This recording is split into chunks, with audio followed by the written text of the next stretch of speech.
Olá, meus queridos, sejam bem-vindos à nossa reflexão de hoje. Lembrando que estamos alternando reflexões com perguntas que foram deixadas quando foi aberto para pergunta, tanto aqui na comunidade do YouTube quanto lá no direct do Instagram. E a pergunta que eu trago aqui é dela, que diz assim: André, você, como professor e filósofo, pode explicar um pouco por que vivemos tempos tão solitários? Tenho 28 anos e muitas amigas solteiras que trabalham e gostariam de ter alguém. Porém, isso não está acontecendo para nós. Não é meta de vida, mas cairia bem, afinal todo mundo busca um carinho. Olha, minha querida, concordo.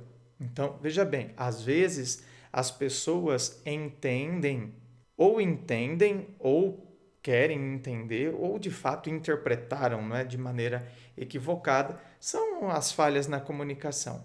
Enfim, elas entendem de maneira distorcida o que eu falo. Quando eu falo da gente celebrar quem a gente é, que é possível a gente ser feliz sozinho, a pessoa... Isso que é o grande problema nos dias de hoje. Uma coisa sempre exclui a outra. Você pode ver, não é? Se uma pessoa defende determinado partido, então necessariamente isso implica que ela é isso. Se a pessoa defende tal candidato, necessariamente implica que ela é socialista, que ela é comunista, ou coisas do tipo. Por sua vez, se defende outro candidato, necessariamente implica que é fascista, nazista, ou coisas do tipo. Então, hoje a gente vive esses mundos onde a pessoa não olha o todo, não percebe, não é? Tem uma grande dificuldade. É mais fácil rotular, é mais fácil julgar, mais fácil condenar. Então, quando eu digo que a gente tem que estar bem com a gente mesmo, que a gente tem que aprender a celebrar quem nós somos e que, em primeiro lugar, nós devemos ser felizes com a gente mesmo, eu não estou excluindo o quão é importante e gostoso estarmos num relacionamento. Mas, em primeiro lugar, eu estive num relacionamento comigo. Então, isso aí vai ser consequência, não é? A outra pessoa ela vem somar comigo. Eu não vou aceitar qualquer coisa, eu não vou aceitar qualquer migalha. Então, esse é o meu raciocínio. Então, eu concordo com você, tá? Eu já falei isso em outros vídeos, então não vou ficar me prolongando. Então, eu concordo com você. Mas cairia bem, afinal todo mundo busca um carinho. Sim, lógico, né? Então cai bem alguém que venha, olha lá, venha somar. Puxa vida, tá vindo somar comigo. Se até as empresas fazem isso, não é? Então, às vezes você tem uma empresa e ela faz uma fusão com uma outra empresa. Por quê? Porque elas vão somar forças. Aí não vamos entrar no mérito, não estou entrando no mérito de que, meu Deus, aí estão querendo monopolizar, estão querendo, né, concentrar capital, estão querendo mandar embora. Não estou entrando no mérito desta questão, que aí mereceria outra análise. Estou falando que uma empresa ela quer se unir muitas vezes à outra porque elas vão somar forças. Então, claro, eu posso somar força com alguém? Puxa vida, vai ser legal. Quanto à primeira parte da sua pergunta, por que vivemos tempos tão solitários? Eu acredito que até a constituição, não é, do nosso meio atual favorece isso. Então, minha querida, a gente não pode desconsiderar que nós somos seres sociais, estamos numa sociedade e, portanto, esse contexto social, ele também interfere na maneira como nós nos vemos, como nós nos portamos, entende? Então, a gente sempre tem que ter o senso crítico, mas, é claro, a cabeça pensa onde os pés pisam. Já, né? Tem essa famosa frase: a cabeça pensa onde os pés pisam. Poxa vida, eu nasci aqui, né? No Brasil, um país ocidental, cristão. Então, a tendência natural é eu ser cristão. É uma tendência, não é natural, é uma tendência cultural. Naturalmente, eu tendo a ser cristão por causa da cultura. Então, não porque é natural, né? Biologicamente, não, eu tenho que ser cristão. Eu vou ser cristão por causa disso. Se eu tivesse nascido, né, na China, se eu tivesse nascido no Japão, eu teria mais probabilidade de desenvolver um outro tipo de religião, as religiões orientais, justamente por conta disso, porque a cabeça pensa onde os pés pisam.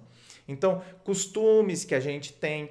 Então, o meio que a gente vive hoje é um meio social e cultural que favorece o individualismo.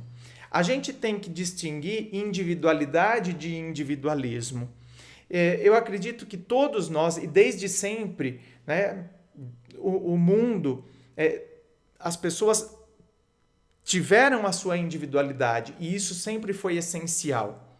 Porém, apesar de terem a sua individualidade, não eram épocas tão individualistas. E não porque eles eram melhores que nós, nesse sentido, então, moralmente falando, mas porque a sociedade favorecia isso. Então você tinha uma sociedade agrícola, você tinha uma sociedade rural, você tinha uma sociedade que trocavam serviços. Olha, hoje nós vamos todo mundo lá para o seu sítio, nós vamos cortar o arroz lá do seu sítio, depois todo mundo que tinha ido lá ia no sítio do outro, né? Fazia um revezamento. Matava-se uma novilha e era muito comum você dividir, levar um pratinho de carne para os vizinhos, até porque você pega, né, anos atrás, quando nem tinha eletricidade na zona rural, não tinha geladeira, então a carne, toda uma vaca ia realmente estragar. Então você dividia, mas quando o outro também matava, ele dividia também com você e assim por diante. Então a própria sociedade favorecia isso. Não havia eletricidade, portanto, não havia a TV, a família se reunia ao redor da mesa, olha lá, não porque eles são, como valorizamos a família, mas é porque não tinha outra coisa para fazer mesmo. Então, não estou falando isso como critério de valor. A sociedade configurava a ponto deles conseguirem se enraizar. As histórias que eram contadas, por isso que eu conhecia mais profundamente as histórias dos meus antepassados, porque conversávamos, ouvia, né, numa mesma casa. As condições eram muito mais difíceis, então o filho muitas vezes casava e morava junto com os pais. Então, na mesma casa, você tinha o avô, o filho e o neto. Então, essa criança, ela já crescia ouvindo as histórias do pai e ouvindo as histórias do avô. Então, ela tinha, né, um senso de enraizamento muito profundo. Então, essa questão familiar era muito forte. Hoje, nós vivemos uma outra era, que tem todos os seus benefícios, tem, né? E tem também alguns aspectos que merecem a nossa análise, merecem que a gente se debruce sobre isso. Então, por exemplo, eu não sou um cara que eu sou desfavorável aos aplicativos de encontro, porque lá só tem gente nojenta, porque não, eu realmente não sou. Mas se você parar para pensar, não é? Olha só, é um período que favorece essa descartabilidade. Então é muito, né, favorece. Quer dizer, eu não trabalho com a rejeição. O Tinder, por exemplo, eu não sou contra, repito, não sou contra aplicativos porque eu acho que tudo depende de como a gente se porta ali, né? De como a gente tá ali, se a gente tá afim ou não. Então, eu não tenho nada contra, inclusive entro em aplicativos de relacionamento, entende? Porque se eu vejo que, ai, eu nem dou bola, nem dou, ai, tipo. Agora, se eu percebo que vale a pena conversar, que, né, tem um diálogo, beleza. Seria mais ou menos como se estivéssemos numa balada. Tem pessoas que vão chegar em você, por exemplo, um cara vai chegar em você caindo de bêbado. Você fala, ai, dá licença, ai, que nada a ver, sabe? Não é? Então, ué, assim como você poderia estar numa igreja e um cara que é casado vem com uma conversinha estranha pro seu lado. Aí você fala, ai, gente, não acredito. Fulano veio pra cima. Você acredita? Casado, gente. Então, pra mim, não importa o lugar. A gente tem que. Às vezes a gente fica muito apegado ao lugar. É claro, é o que eu estou dizendo. Os aplicativos, queiram, né? Queira ou não, eles passam também essa ideia de uma coisa muito, não é que, tipo, sem compromisso.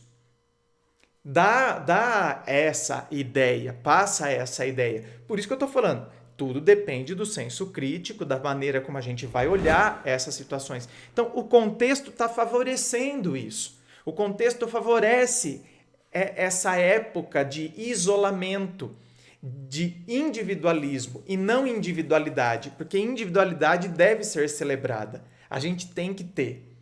Então precisamos tomar muito cuidado. O Tinder, como eu estava dizendo, ele não faz com que a pessoa trabalhe com a rejeição.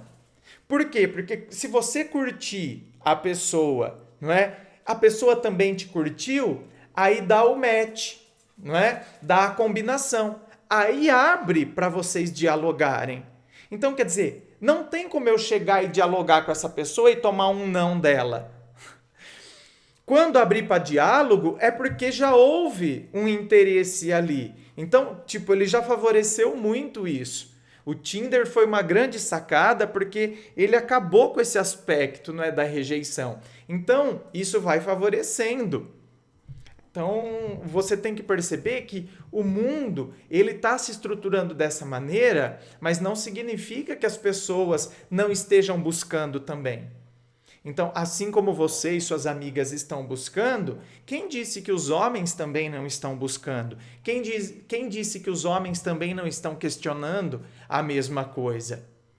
Então, a gente precisa tomar cuidado com a guerra dos sexos, não é? Os homens não querem nada com nada, os homens, por sua vez, vão falar a mesma coisa, porque hoje em dia, mulherada, quer nada com nada não, viu? É tudo interesseira. Então, vira essa guerra dos sexos, onde, de antemão, eu já encaro a outra pessoa dessa forma e, a partir daí, eu não dou chance para conhecer a pessoa como de fato ela é.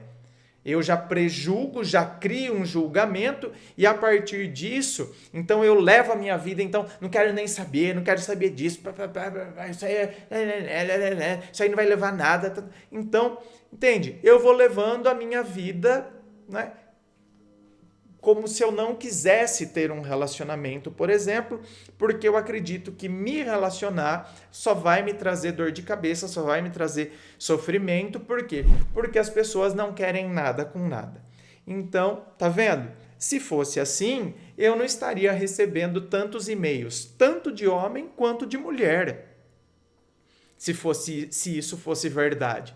Se isso não incomodasse tanto, né? Os homens quanto as mulheres, os gays quanto os héteros e assim por diante. Então precisamos tomar muito cuidado com isso. E aí a gente precisa ter esse senso crítico diante dessa questão para que a gente possa, deixa eu colocar bastante, né, maturidade aqui e com calma, né? Vou tateando, conhecendo o terreno e a partir daí eu vou me orientando, vou percebendo a situação, antes de eu já criar um pré-julgamento, né? Um conceito que eu quero aplicar a todos de maneira universal. Repito, a sociedade favorece realmente, né, esses lobos solitários que a gente vê hoje em dia. A sociedade favorece isso. Tem o seu lado positivo, enquanto a gente pode, não é, se desenvolver, se conhecer melhor, inclusive, mas tem que ter o senso crítico também para não perder o senso, né, de sociedade, o senso de, né, estar em convivência, a importância das relações interpessoais e assim por diante. Certo? Inscreva-se, fico aqui aguardando a sua inscrição, me acompanhe nas redes sociais, aqui embaixo na descrição tem todas as informações que você precisa sobre o canal. Muito obrigado, beijo no coração e, é claro, um forte abraço.